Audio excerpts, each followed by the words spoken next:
Please give a warm Google welcome to Phil Keoghan.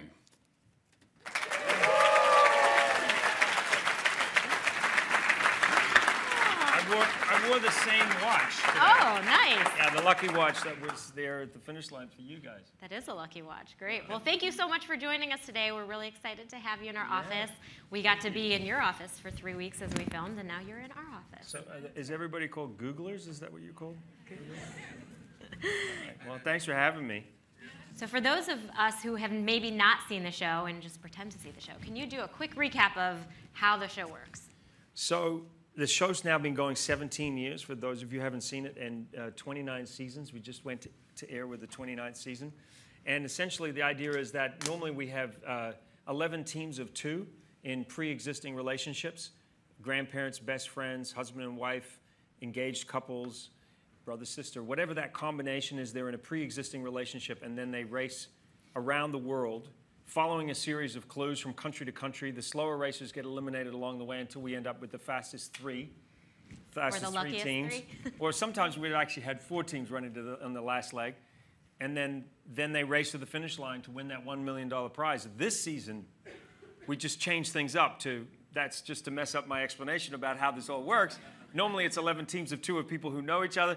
This season what we decided to do was take 22 complete strangers and pair them up at the starting line. So they literally didn't know each other's names, and that's proved to be a little interesting.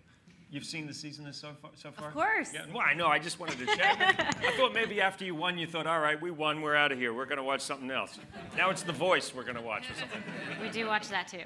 Oh, you do? How did the dynamics of strangers being on the race together change the storytelling process? Well, you know, let's put that down there. Normally, when you're in an existing relationship, there's sort of no filter, right? When you're with somebody in an existing relationship, and sometimes people just they bicker at each other. Let's be honest, you know. And sometimes that makes for good TV. And sometimes you're more polite to people that you might meet as a stranger in a supermarket than you are sometimes to somebody you're apparently meant to love. And so at the starting line, everybody was very polite to each other because they didn't know each other's names, they didn't know where they came from, and suddenly they found themselves paired up with a complete stranger. And one of the first things, after I said go, one of the first things that happened was just like, oh, hi, I'm Phil, what's your name, and where do you come from, and all that sort of stuff.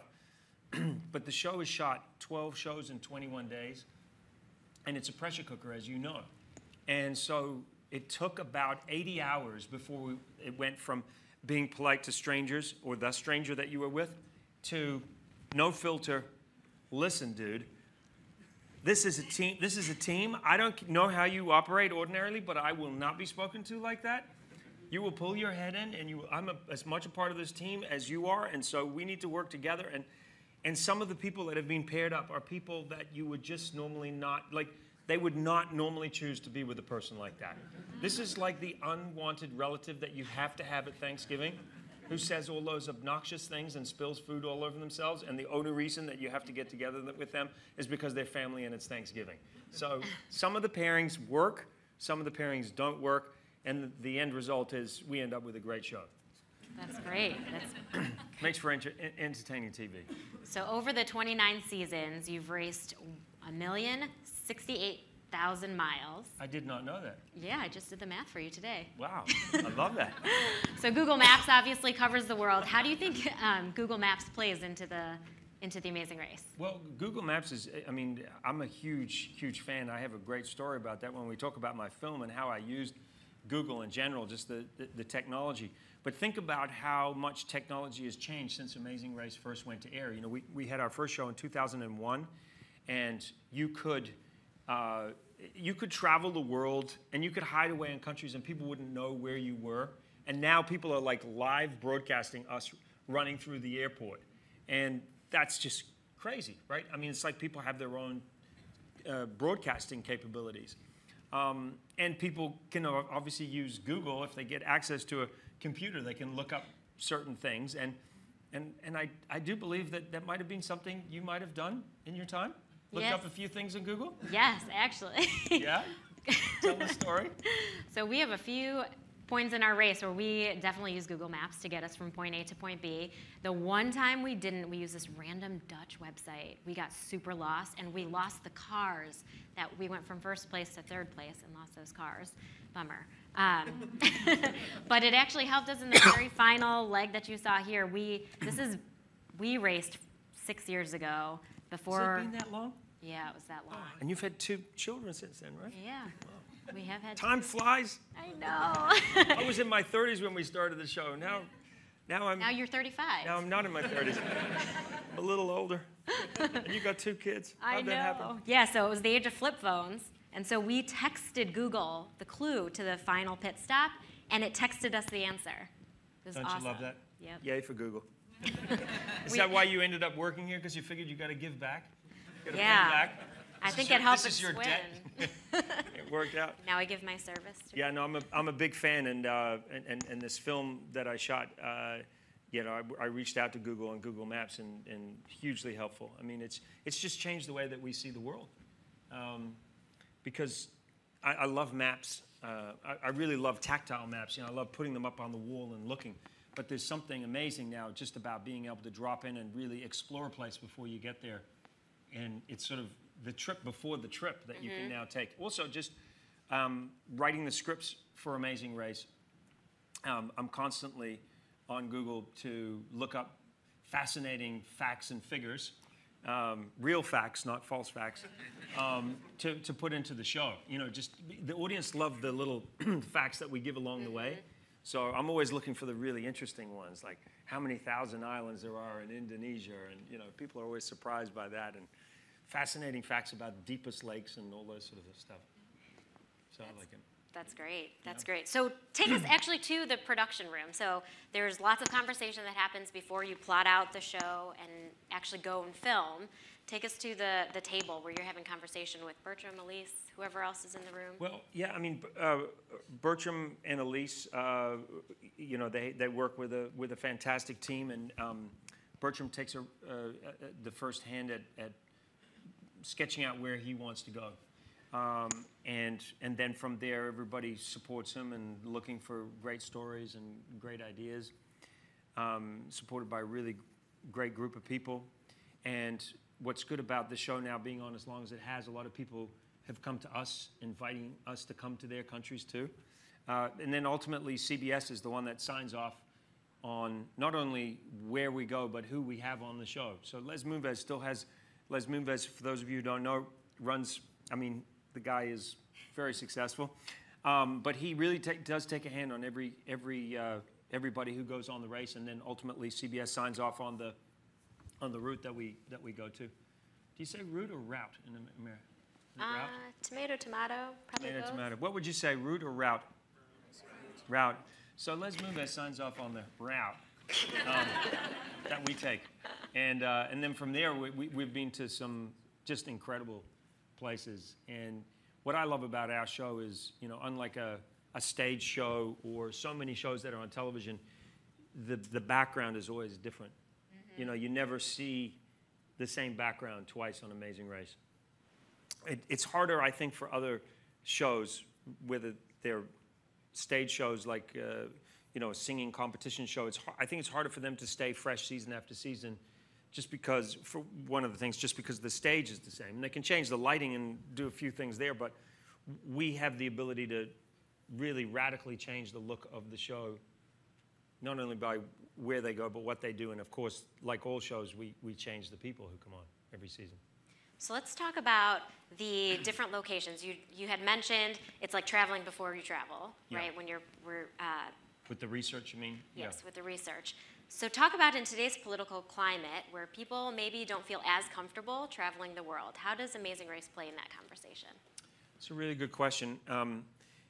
A lot of people assume that America is the safest country in the world. America is a very safe country. It's not the safest country in the world. And so then you ask people, well, where does America rate? You guys can Google it right now. Where does America rate in terms of being the safest country in the world? And it's way further down than a lot of people realize. Now, we'd all agree that America is a safe country. So if America is as safe as it is, and it's not even in the top 10, then, gosh, there's a lot of safe places to travel to in the world. the reason that a lot of people who haven't traveled, which is why I really love stressing the importance of travel, particularly for young people, is that their perception of the world is that wherever you go in the world, something is going to be going wrong. Because when they see the rest of the world, normally in network primetime television or on the news, something is going wrong because of that old news adage, which is, if it bleeds, it leads. So generally speaking, if somebody sees something about Spain, they'll see when there's been a riot or there's been some big protest or something has gone wrong. And so people, if they start to hear that over and over and over and over again, they just assume, why would I want to get on a plane and leave this safe country of mine, this safe neighborhood, this safe state that I live in, and go to a place where things are going wrong? So what we get to do is to juxtapose that with, hey, look at all these safe places you can travel to in the world. Look at all these amazing people. Look at all these wonderful things you can do. So we really are the antithesis of what the news is doing. We are celebrating what's right in the world as opposed to amplifying and playing up and selling what's wrong. So I think it is hugely important, and you know, just seeing different cultures, seeing the ways that different people live around the world. It's important for all of us to be exposed to that, I think. And so our show, network primetime show, millions of people literally watching, you know, appointment viewing. I love being involved in something that, again, there's enough of the celebration of what's wrong. I love that our show really does focus on, all right, we're going to show you something really cool that maybe you haven't seen before. That's great. So similarly, let's talk about, at Google, we believe a diverse team can lead to better results. Let's talk about the diversity that you've shown on the race in terms of the cast and how, what qualities of these diverse cast members make a better team. Well, diversity is key, and I mean, I come from New Zealand. One of the reasons I came to America is I saw it as a place where you could make anything happen. And coming from New Zealand and growing up, what you read about America is it's always sold and taught as the land of opportunity. And this is a country of immigrants. This is a country where people came from all corners of the world to find a better life in America. And that's why I like living here. I love my country, New Zealand, but the opportunities that are here far exceed what is available in New Zealand. And so I also feel like in America there's always been a celebration of success, and that success has come from such a myriad of people. We have prided ourselves in always casting a diverse cast to represent the plethora of the American people. If you remember the Guidos in season 1, where they were openly affectionate with each other as a gay couple, that was in 2001. It was kind of radical. You know, people weren't that comfortable with seeing that sort of thing on television. So we are trying to perpetuate the idea of acceptance and difference, and that with difference comes a more interesting country. And so if ever there was a time to celebrate difference and to focus on the fact that difference is good and diversity is good, it's right now. Because if we polarize if we start getting more and more polarized, we will get division. There's misunderstanding that comes from all of that. So I obviously, I don't know this for a fact, and I don't want to give a false fact, but I would venture to say that no, nobody wants to do that. I don't want to do fake news or anything like that. But I would venture to say that we've had probably the most diverse cast of any reality show. If you think about it, even if you look at all the competition shows, they're all singers who are diverse. They're all designers who are diverse. They all do one particular thing and they're diverse. They dance and they're diverse. Or, you know, they're celebrities and they dance, or whatever the show is. But we have a cast, particularly this season, with 22 individuals. They are black, they're white, they're tall, they're short, they're fit, they're unfit. Rich, poor, Democrats, Republicans. Limbs, exactly. Some people, we've had amputee, like, remember we had Sarah, who's an unbelievable athlete. We had Luke, who was deaf. We've tried to have as much diversity as we possibly can. At the end of the day, we're still casting interesting people. We have to have interesting people. But I feel like the net that we can throw out to find interesting people is a much bigger net than, or we're going to throw a net out, but by the way, you all have to sing really well. You know, we're not about that at all. These people come in and trust me, some of them cannot sing. They cannot dance. That's me. And me. they come into it. And do you remember Dan Drew? Do you remember that when they were in Russia and he was trying to march? For any of you who remember that season in Russia, and he was, excuse me, trying to march, and he just could not do it. And you know, people who don't know that they don't have rhythm, they're worse than anything because they're adamant that they're in step, but it was hysterical. So, yeah, diversity is a big part of, I think, what has made our show work because people at home identify with somebody on the cast. There's somebody there that is their uncle, or they feel like they see themselves emulated in that person. So. Awesome. Well, you've also had many YouTubers. We have one here today who's going to be visiting us. You've had many YouTubers on the cast. Well, we had a season of YouTubers, yes. Right? And what we were trying to do there was, again, just embrace the fact that the world has changed so much, the way that people communicate. The fact that Tyler Oakley can reach as many people as he had, or, you know, the idea that anybody now can find a platform to be able to share something that they do. Maybe they're amazing at embroidery, and they have, you know, or there's a guy online who ties flies, and I think he has like 1 million followers, and he literally sits and tells people how to, you know, flies that you make for fishing, fly fishing. He literally is his. Yeah, I guess I thought you were talking about flies. Oh yeah, no, flies. Although some guys do use live flies on their flies. Did you know that? No, it's I know true. nothing about fishing. No, they've tied live flies on their flies. Because they look like, because they are flies, and then they put it on the hook, and then the fish sees the real fly, and then the fish eats that live fly, but the live fly is on a fly. Okay. And then that fly gets the fish. Excellent. You think I'm kidding? I'm no. Anyway, I'm just saying that anybody can do anything, and they can be online, and so we wanted to embrace that, and so we tried it, and it was interesting. I think, you know, we also thought, well, maybe those people who follow those particular people online will come and sample our show and get a look at our show. But I think you have to try to stay current with the zeitgeist of what's going on, right? Which is, I mean, you guys are doing it every day. Yeah, you guys are seeing, I mean, the changes. Think of how, I mean, you were talking about just 6 years ago with flip-out phones and, right? Yeah. I mean, it's changing all the time. I love living I love technology. I love living in the future. So I love embracing change, and I have a daughter who's about to graduate college, and growing up in the house, it was great because I always wanted to know, what are you listening to? What are you watching? What are you guys talking about? What are the things that you know, when Heelys were in, do you remember Heelys? The shoes with the little wheels? My daughter had those, and we traveled a lot. So she would use those, and she would be zooming all around, and she loved traveling because we go to the airports, and there were all these long, long hallways where she could just be like, you know, launching, especially in Chicago where you've got those great long, and she used to do all kinds of crazy things, and so then she got me on a pair, and I almost broke my leg. And they're hard to use if you haven't used them. But, yeah, no, I love staying current. I think you can't dig your head in the sand and just sort of, you know, continually look at putting VHS cassettes into your machine. You got to kind of evolve. Yes, that's right? good. Did you know that your most searched about season was your season of Internet Stars? Another fact that I didn't Fun know. fact. I love another fun fact. Well, here's another fun one. fact. What do you think is the most watched YouTube video from The Amazing Race? Ever? Ever. It would be the watermelon video. Yes. Yeah, and that, for those of you who don't know, I think it was season 17, we were in England. We had the teams catapult watermelons.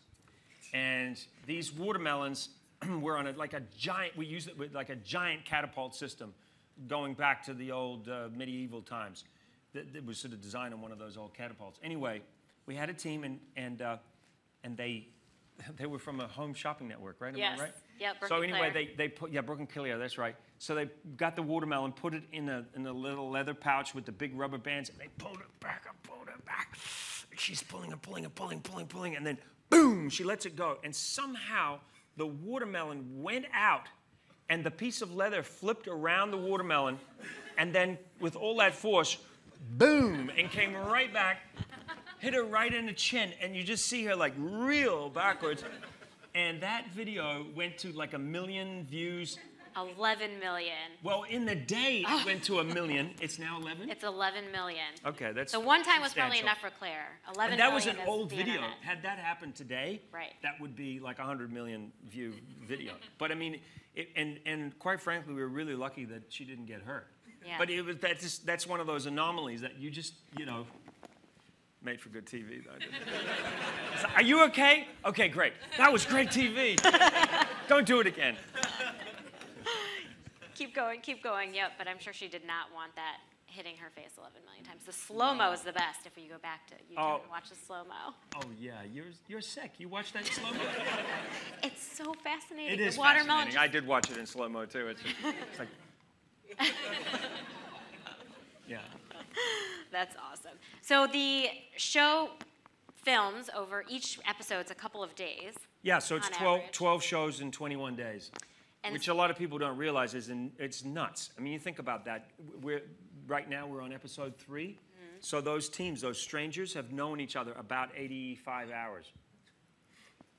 And people, because we're spread out week after week, people assume that, there's all this downtime. Yep. And I often get people say, "Oh, Phil, you must just like hang out at the pool and drink pina coladas," and I'm like, "Dude, you have no idea. I'm trying to race ahead of these people who are hell bent on racing ahead of me, and they're fast. To get winners like you around, it gets challenging." So what is the best thing left on the cutting room floor? Well, I'm going to tell you this categorically. If there's anything that is that good, there's no way it's on the floor. I mean, that'd be like, oh, yeah, well, there was this great scene where the watermelon came back and hit the girl in the face. We left it on the floor. No, trust me. If it's good, it's in the show. We will find a way to put it in if it's good. So, no, it's, we're lucky that we have so many great moments. And it all starts with, great ideas.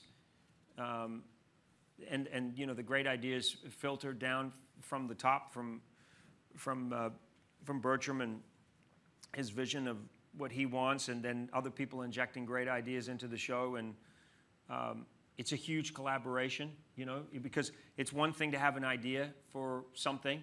It's another thing to execute it. As we all know, we've seen so many great ideas poorly executed. Amazing Race is a great idea that's been beautifully executed. It was originally Elise Doganieri's idea for a show, because Bertram challenged her to come up with a good idea for a show. And she had been backpacking in Europe and thought, well, and I guess there were a few sparks with her traveling partner, and maybe she thought that would make for a good TV show. And so it started with the gem of an idea. But again, at the time that Amazing Race was being pitched, there were about 4 race around the world type shows being pitched. And interestingly, I was actually interviewed for another show that was, I think, it was Fox Family, which was later ABC Family. I was in for an interview for that show when I heard about the Amazing Race show. And their working title was 80 days around the world or whatever it was. And so they were pitching them all at the same time. But again, the idea is one thing, it's the execution. And so what I'm proud of with Amazing Race is that I'm really proud to be part of a team that has continued to execute this great idea very well and consistently for 17 years. So let's talk about the logistics of the show. One of the things that really amazed me when we set off in LA was just the production value, right? So the number of people traveling with us, the security, all the producers. What's one thing that viewers would be really interested to know from behind the scenes, other than you've mentioned a couple times the 21 days of filming? Well, some interesting information. For instance, every team has a cameraman and a sound person. The team is never allowed to leave that sound person. The sound person and camera operator are completely independent. They have all the batteries they need. They have all the tape stock or recording device that they need. They really do operate like an independent unit when they're with you, right? And there's quite a bond that forms between the teams and the crew. Out of fairness, we do swap up the crews and the teams so that one team doesn't always have the same camera crew. when the teams book their flights, they're booking for 4 people. You know, there has to be room for 4 people to go on to the flight. Again, just the logistics of 12 shows in 21 days. It's less than 2 days per show. We want the teams to be well fed.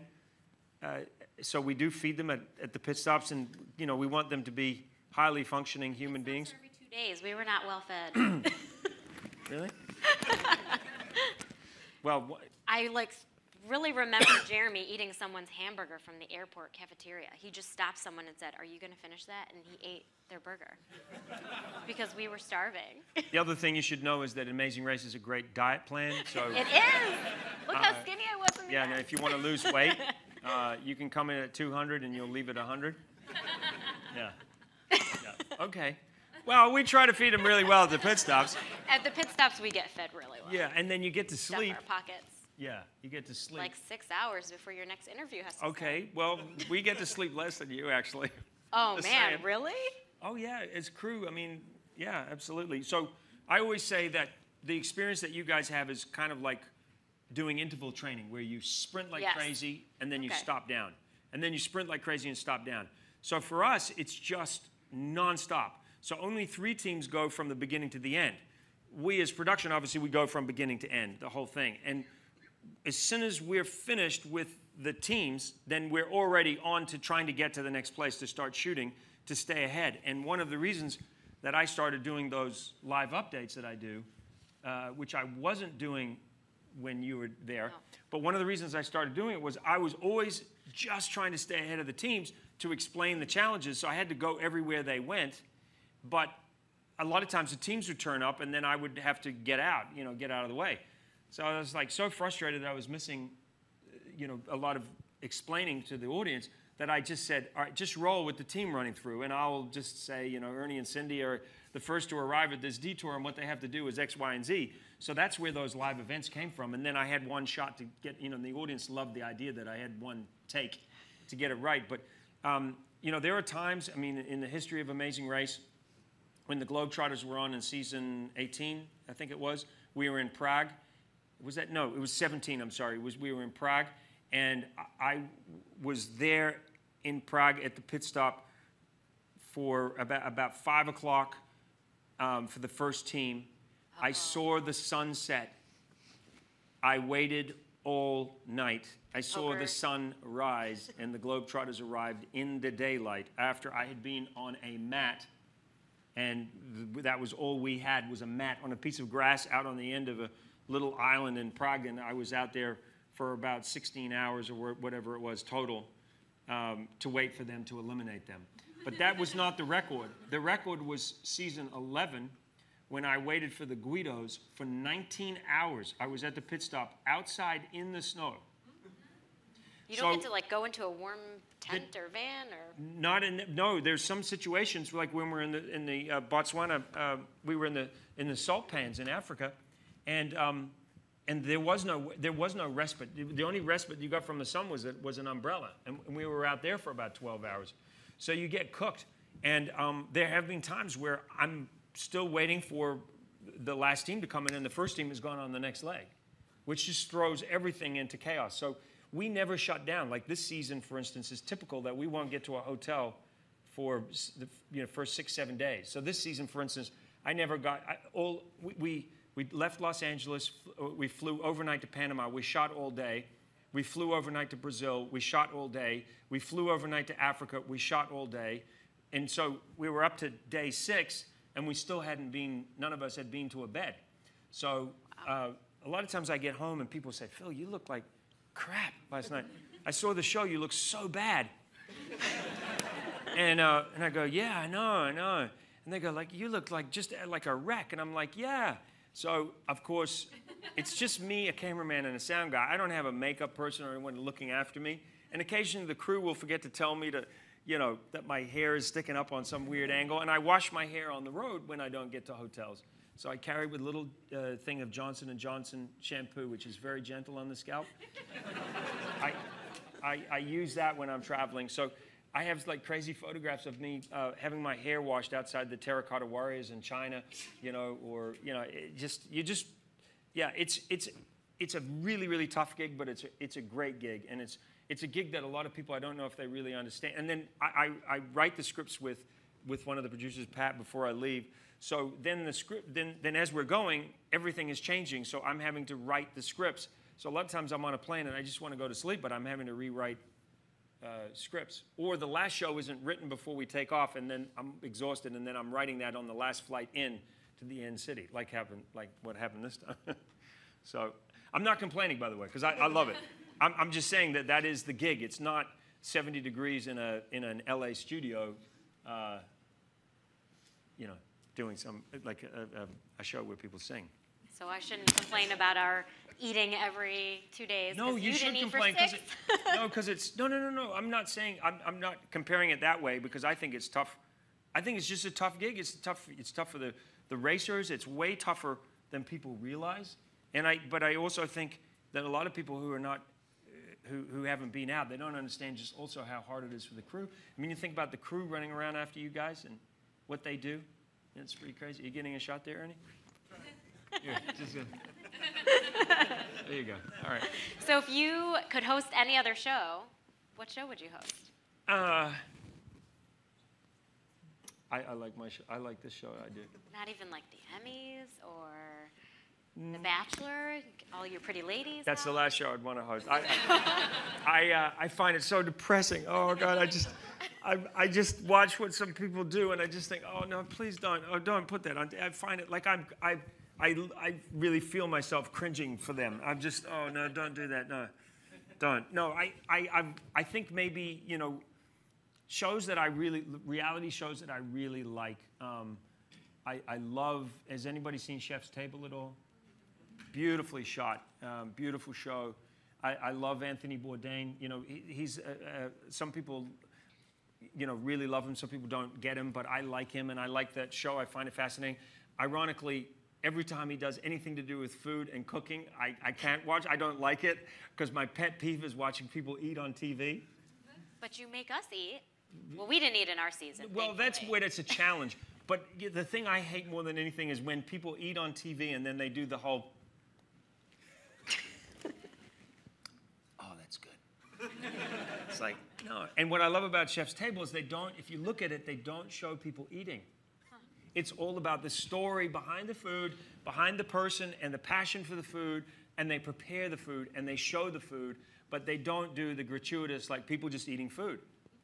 So anyway, why am I even talking about this? But because I would never be able to do a show about food because I just love eating food. I'm not on camera, and I don't know how to cook. But I think those sort of shows, I love that. I love, you know, if you're talking about nonfiction, I love any documentary. Really fascinated with real life stories. I love 60 Minutes is like my staple. If I was stuck on an island and I had to watch one show, I'd probably watch that because you're going to see Lady Gaga on one end, and then you're going to see some really heavy piece about, you know, really understanding what's going on in Iraq, or, you know, where you always think, I love real stuff. That's why I think I find it hard to watch like Bachelor, because it's just like, oh no, just go meet some people in real life. Don't do that to yourself. It's okay, you don't need a rose. Well, speaking of documentaries, I do want to take a moment to share the preview clip of your movie tonight. Oh, why don't we roll that?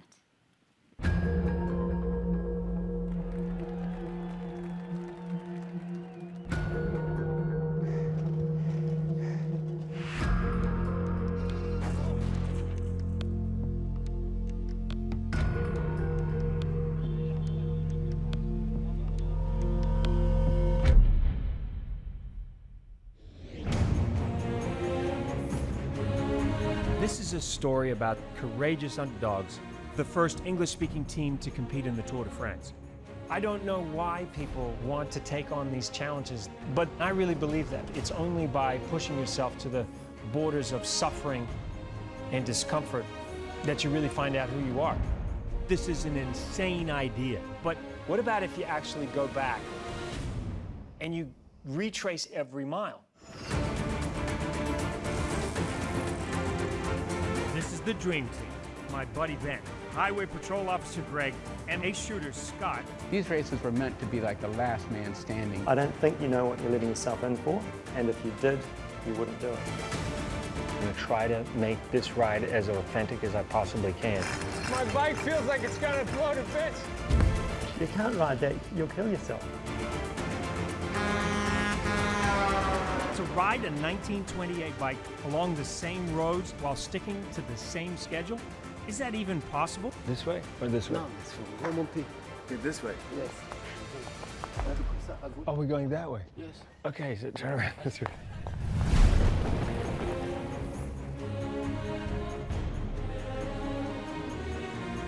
Climbing 20,000 feet in one day. That's insane. There are huge stretches of time that I don't remember. Beyond brutal. Beyond brutal.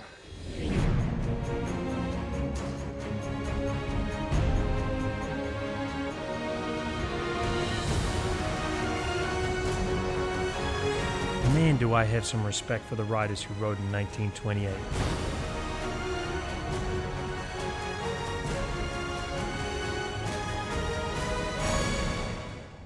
The most challenging parts are yet to come.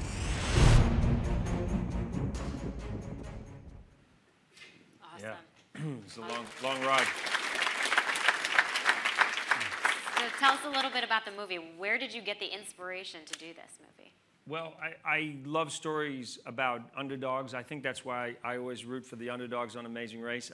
I just find, it's like the Cubs, right? It's like that story, that story of people doing, you know, something that is so well deserved after so much hard work. And I always read books about underdogs, like the guy who came up with the clock that could keep time for Captain Cook when he was traveling over the oceans to be able to map the world out. They needed to have Greenwich Mean Time on the ship, and they needed to have a clock that would withstand the rigors of being at sea on a ship. And this one guy who was a carpenter, who wasn't a scientist, spent his lifetime making 5 clocks before he finally came up with a clock that could keep time, and all the scientists couldn't believe that a carpenter came up with the solution. So I always love those kinds of stories, and I found a book about the first English-speaking team to ride on the Tour de France, which happened to be the tour with the highest attrition rate of any tour in history. And I thought, wow, how do I not know this story? I love the Tour de France. I'm from New Zealand, as one New Zealander and 3 Australians. So I decided I would tell the story, bring it to life somehow in a documentary.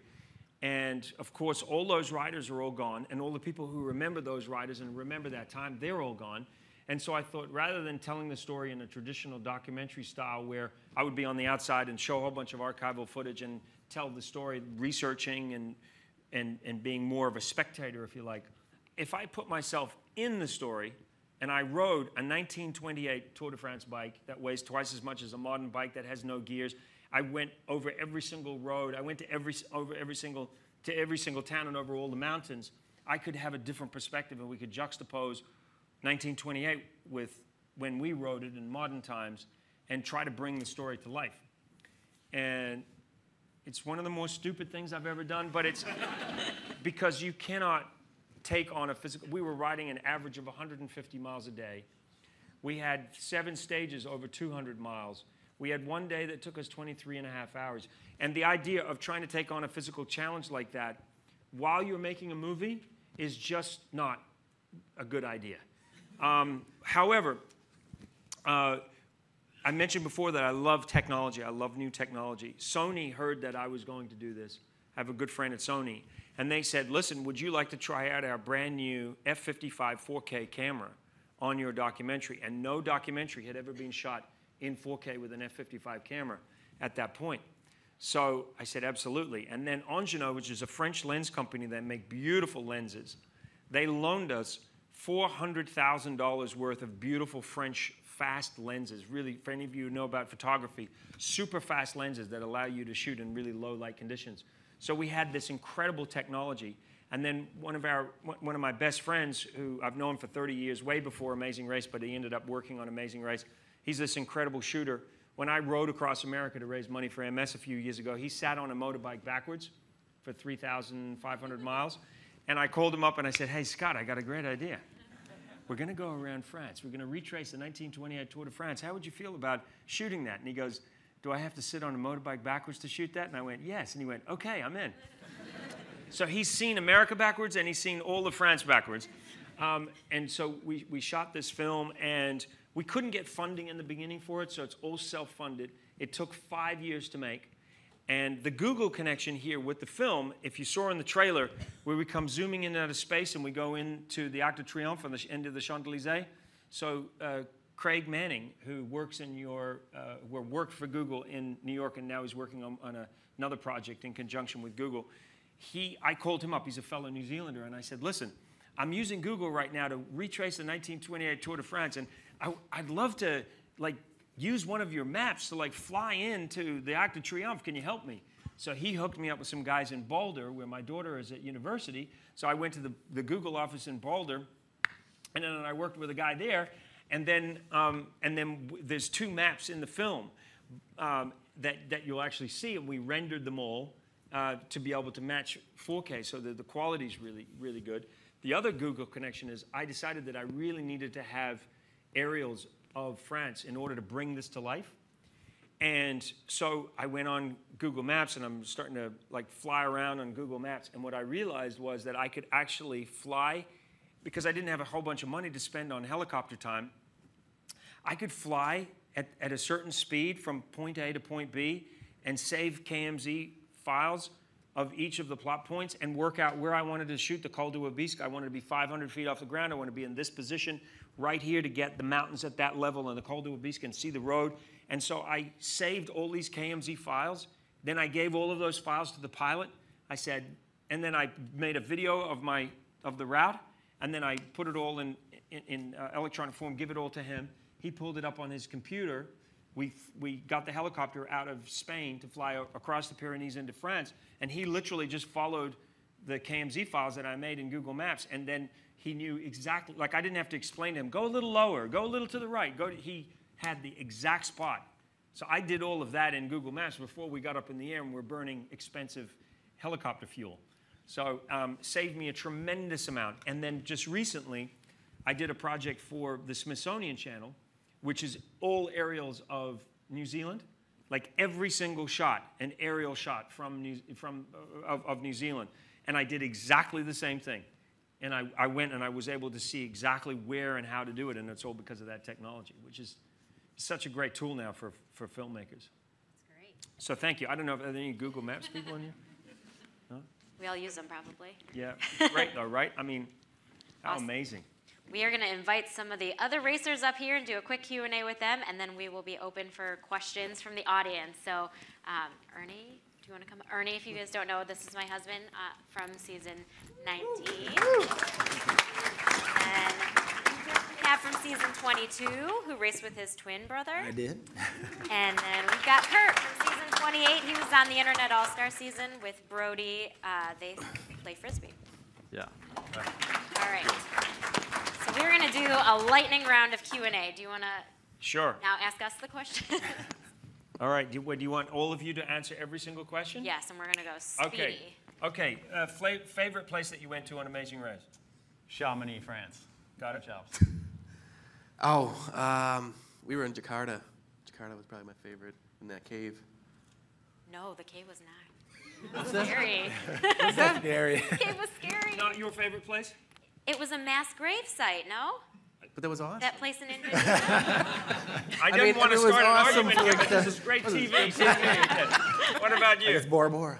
Bora Bora? Okay. Well, how Yeah. cool was that, right? Oh, that was although the search in the sand. That was hell on Yeah, earth. that I'm was sorry. hell on earth. That was hell on earth. Okay. Biggest fear going into Amazing Race? Losing. Yeah. And how'd you do? We lost. Yeah, it's a lot tougher than people think, It though, is. right? Oh my God! It's so, when you watch it on TV, you're like, do this, do that. It looks like it's so easy. When you're there, it's like, this is crazy. This is so hard. Yeah, no, it happens so quick. What about your biggest fear? Did you have any fears? Probably what my friends thought about me. Yeah. And what do your friends think about you now? Have they They've said? given up on me. Oh, they give up. What about you? I think it was probably looking really bad on television, looking really dumb. Oh, yeah? Sometimes, I kind of have this brace on right now, so I know I kind of. You should explain what happened to you. I was in the Philippines and in this island called Boracay, and me and my buddy thought it was a good idea to go to this aerial point, have a cool beach day, whatever, and there's this cliffs there, and there's like And a you wanted to 5, jump on it. 8, and 15-meter dive. No, but the funny thing is my buddy was trying to get me to go off the 15-meter dive, and I'm like, no, I don't want to get hurt. You can do that, but I'm not doing that. You know? So I was going off the middle one with all the kids and like all like the parents and stuff, and my 4th jump, I land and my arm goes like this, and I tore my pec, so lovely. That's a lovely story. And you're going to be like that for 6 weeks, right? Which is not good if you play Frisbee. No. No. No. Did you have a fear going into the race? Crying, which that broke in the first episode, so I don't know. I didn't wanna cry. Crying is like eating on TV. It's just, it can't be a good look sometimes. Most useful thing that you guys packed, what would you say? Frisbee? We lost that on like the first cab ride to Did the you airport. really? We wanted to bring it. We had this grand plans of like throwing it to the mat when we finished, but we lost it. We don't know what happened to it. No. Probably clean underwear, but I would say on the race I learned about this new like stick that they use. What that thing was called? The stink stick? It's kind of like a stink stick. You know, they rubbed it in the areas, make it nice and. Oh. Wait, what? Yeah, no, you're talking You know what about. I'm talking about? Yeah, no, I know what you're talking about. Yeah, no, it's. It's like deodorant, but it's like a non. Yeah, no, it stops chafing. Yeah, and Body, it's a body glide, but they called it something different. yeah, there's a name. I'll tell you later. I think it's a little rough. Let's say it here. It might be a bit rough. I think I probably should say it. But it's just needless to say, the name of it involves a certain part of the anatomy, and it's actually a legit name that you can buy. Yeah. If you Googled it and you put the name of an anatomy and then put cream, it'll come up. All right.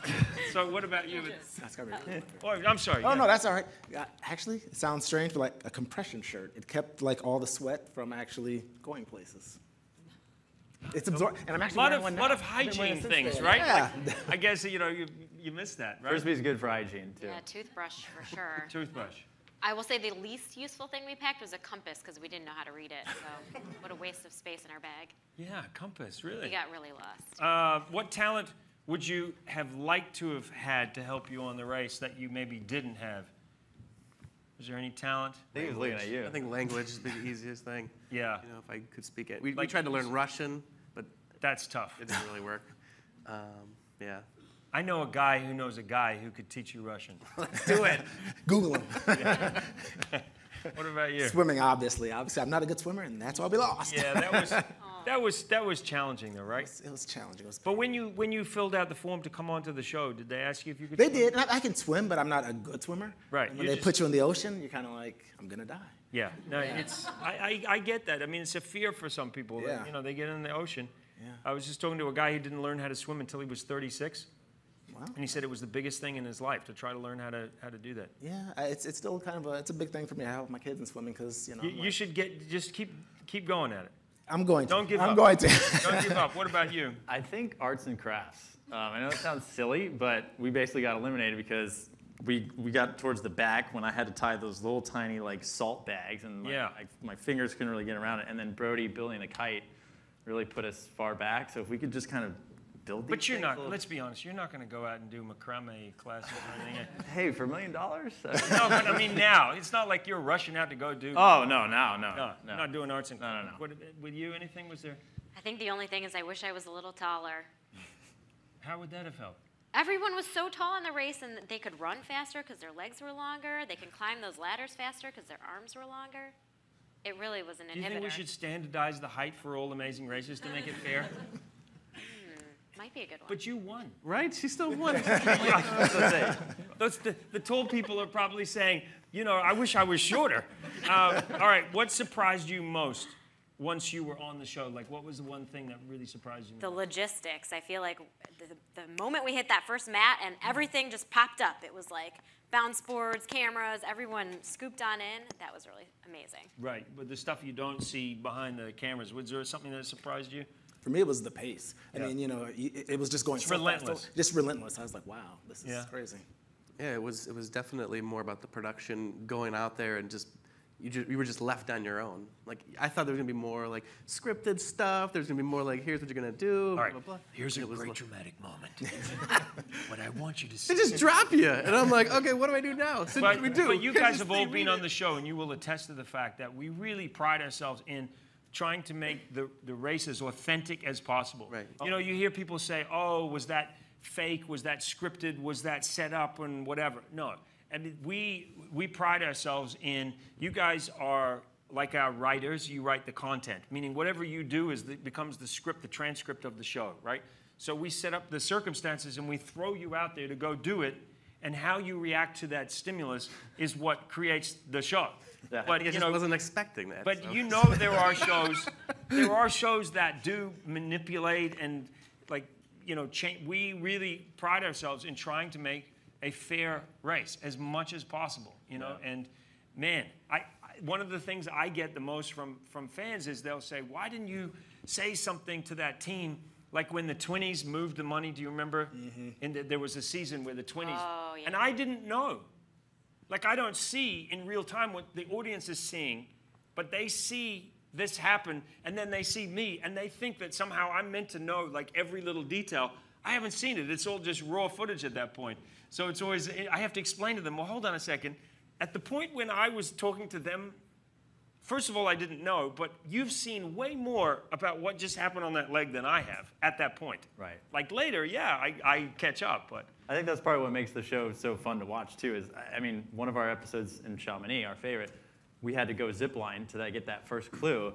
And there's not really like clear directions, but they're kind of like, hey, you got to go do that. So Brody starts going over the ledge to go get hooked up, and he's like, all right, what do I need to do? And the guy's like, no, just one of you. And so Brody kind of like looks and is like, Kurt, you do this. I'm going back over, right? And so it's just like we're kind of in that moment, like, wait, I don't want to do that. You do that, But just those kind of moments make it like the vagueness here. Like you're not sure if you're doing the right thing exactly. Right. Like, yeah. But when you think about the circumstances that you guys all end up in, right?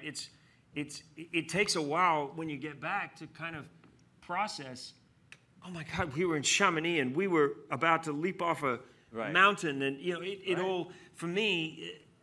It takes me about 2 weeks to like process everything that's happened because it's all happening so fast and there's so much, so much so quickly. So. And even in the downtime too, you're like thinking about the next leg. You're just like, it's downtime, but you're getting ready to stress for the next 24 hours. And then we're interviewing you guys. And so. Well, and we tore through every hotel room looking for any clue about the next day. Yeah, you we showed up the one TVs day. out of every room. Yeah. Did you know that? The TVs are not in the rooms? Yeah, no, I know that, but you do that on purpose. No, we They're were all looking in for film. any information. Don't make me take that $1 million back and tell me we didn't break any gonna rules. Disqualify you. We didn't break any rules. We had this question come up here like that. Okay, so this is an audience question. Oh. What's the scariest moment for you in the Amazing Race history? Is this from somebody here, or is that somebody? Yeah. You could just talk to me. Wow, this is awesome. I mean, come on. I love technology, but dude, you can talk to me. No, happy to.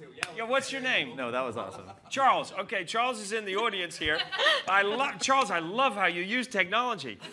Man. How crowded it would get in here. Okay, so you're saying, what's the scariest moment for you in Amazing Race history? Yeah, mine was the watermelon one that you talked about, but I don't know if there was any other ones that you thought were like pretty terrifying. You know what I think a lot of what the teams do is perceive danger. It's all the challenges that they do. We're so ridiculous about making sure that they're run stringently and that the teams are safe. The part I worry about the most is when they get in a car in a taxi and the car is driving fast and maybe the teams ask the driver to slow down. Oh. We've had accidents on the show before, and those are the calls you don't want to get. When you get a call and we find out a team has been in an accident, and Chip and Riken rolled a car in season 4. In season 1, we had a team go over. I'm trying to think of who was in the car. I think it was the Guidos might have been. There was an accident. So yeah, that's the scariest thing for me. Just I worry about them the most when, like you said, when you guys are on your own. Even little things like just crossing the road. Like sometimes they'll be in a crazy place. They might be in India, and they're in a really busy intersection, and that's where things can go wrong because they're out of our control, And that's the part I worry about. For me, a personal scary moment was, not scary, but kind of surreal moment was I was in Ukraine, and we flew in the middle of the night, and I had a New Zealand passport, and I was told I didn't need a visa, but for whatever reason, this guy thought I did need a visa, so I was separated from everybody.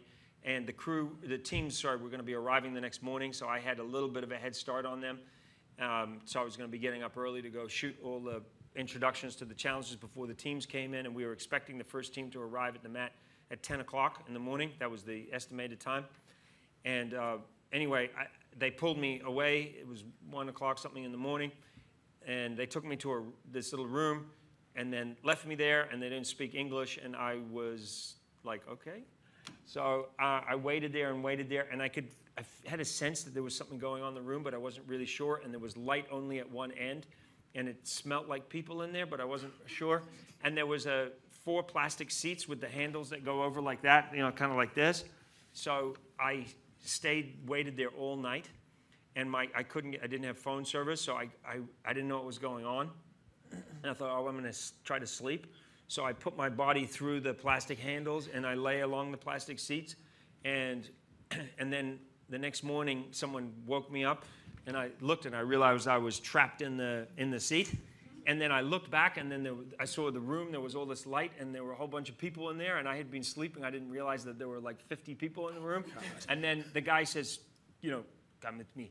So I got up, and I left, and a woman who worked with the American government was a huge Amazing Race fan and had stayed up all night to get me the appropriate visa that I needed. So I got put into a room, got a stamp, ran out of the airport, jumped in a car, didn't have time to shoot any of the stand-ups, introduce the challenges, went straight to the mat, got to the mat, and the first team came in 10 minutes after I arrived at the mat. Yeah, it was not scary. It was just sort of like, all right, I hope everything's okay. I hope Mr. Putin is not coming to take over Ukraine right now. Okay, we've got one. Yeah, thanks for stopping by. The Amazing Race is syndicated in other markets. There's an international version of the show, of course, without Phil, so not quite as cool. But is there any coordination between the various versions, like a list of places to go that you'd look at where Amazing Race France went, or Amazing Race Japan, or something like that? Yeah, so the franchise has been very popular around the world. The show plays, the Amazing Race US version plays in 140 countries, I believe, around the world. And then the show has been copied in Australia, in Canada, in Israel, so South America, a few different places. And they use all the same graphics. They use a lot of the same ideas. They've repeated a lot of the same challenges. And then they've also come up with some of their own as well. So it's part of the format of Amazing Race. There isn't like a direct connection between one and the other, but absolutely it's all based on that format of Amazing Race. Yeah. And I like your fish hook. Is it from Hawaii or from New Zealand? New Zealand. It was the first thing I bought when I got there. Oh, nice. Okay. Is that where you get all of your necklaces? Yeah. So forever. That's it's a New Zealand Maori fish hook. The Maori are the indigenous people of New Zealand, and the way they do their fish hooks. I seem to be talking a lot about fishing. Not even a fisherman. But anyway, the fish hook, they put the bait over the fish hook, and then the fish swallows the whole fish hook, swallows it whole, and then it gets stuck. And the Maori people wear them, and if you wear a greenstone one, actually you're not meant to buy it, you're meant to be given it. And I've always worn one. It's meant to give you safety over water, so I've always worn it on the race. Thank you for hosting. You did a great job, and thank you, Google, for having me. And thank you. Thank you, guys. Thank you.